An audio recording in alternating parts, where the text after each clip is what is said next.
The nation is the largest. Now, the war's threat to Europe's energy security is countries looking for other suppliers. Ramping up production is Trinidad and Tobago. The nation is the largest natural gas producer in the Caribbean. Before the pandemic, it was the world's 8th biggest LNG exporter, according to BP. The government expects output to return to pre-pandemic levels by next year. Stuart Young is the energy minister at Trinidad and Tobago, is with me now. Minister, grateful that you're with me. I was listening, I saw the G7 the other day and read the statement, and I saw about how cutting off or weaning off Russian oil and gas would require extra from everybody else. How can Trinidad and Tobago help Europe, or anybody indeed, by producing more? Thank you very much, Mr. Quest. It's indeed a pleasure and a privilege to be here with you and this international audience today. Trinidad and Tobago is a twin island state with the southernmost Caribbean islands in the Caribbean, and we're only about 5,100 square kilometers. How can we contribute?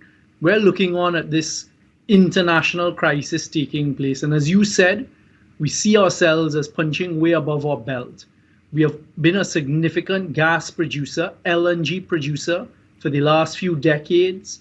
At our height of production, we were pumping out about 770 million MMBTU of LNG a year on an annual basis. We have 4 trains. So we see the ability. We have additional capacity right now, Richard, and we are eager to step in to assist in what is going on globally in whatever way we can. It's not only on the LNG front, but we're also a significant ammonia producer in Trinidad as well, ammonia and methanol, and we have capacity there as well.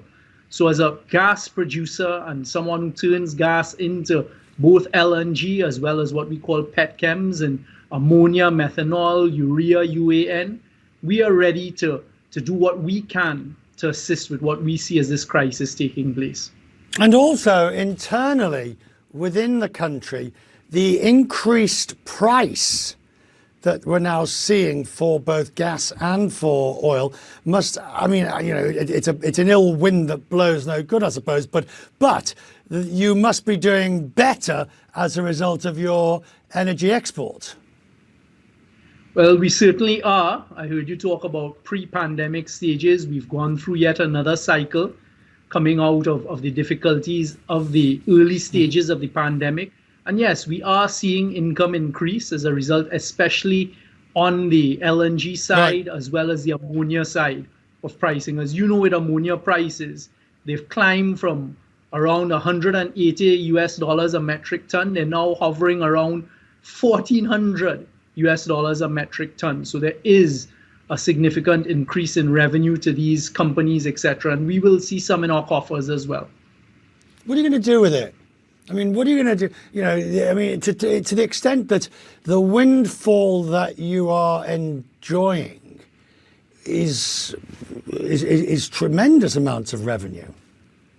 Well, Richard, I wouldn't put it as tremendous amounts of revenue. As a government, what you're doing is you're really making those revenue increases off of taxation. So you wait for it to come in. But as a government, just coming out of a very difficult time with the pandemic, you have bills. So we'll be paying our bills. We survived the early stages of the pandemic. The government revenue is used to look after approximately 1.4 million people here in Trinidad and Tobago who, quite frankly, have quite a good life. So we'll be spending it on our education, which we've spent billions on in terms of our currency and just other things that are necessary for the people of Trinidad and Tobago. Let's get to the issue of how, in your view, does the world wean itself off Russian oil and gas? I mean, we can have a long discussion about was Europe foolish for not weaning itself earlier, post the annexation of Crimea in 2014. But we are where we are, and the difficulty now for Germany, for Italy, for the Netherlands, for all these other countries, Hungary says to withdraw Russian oil and gas would be like hitting the economy with an atom bomb. What you have to look at is globally, what other countries can help contribute by ramping up production. So that's where we want to come in and assist. But Richard, there's another conversation taking place with respect to weaning yourself off of gas. We see it as completely different. So there's a whole renewable conversation which we're in support of, but we see gas as the cleanest hydrocarbon fossil fuel.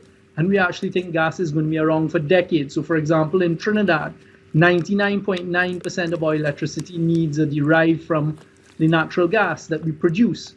So how does the rest of the world, and in particular Europe, deal with this current crisis? You have to look at where there's alternative supply of natural gas, and hey, Trinidad and Tobago is one of those places. Minister, very grateful for you tonight. A different perspective on this. Actually, I'll be quite honest, I had no idea really that TNT was such a huge, such a big player in this, and I'm delighted that we've covered it tonight. We learn something new every day, sir. I'm grateful. Thank you. As we continue, it's Quest Means Business. Elon Musk has confirmed one of the changes he would bring to Twitter if he sees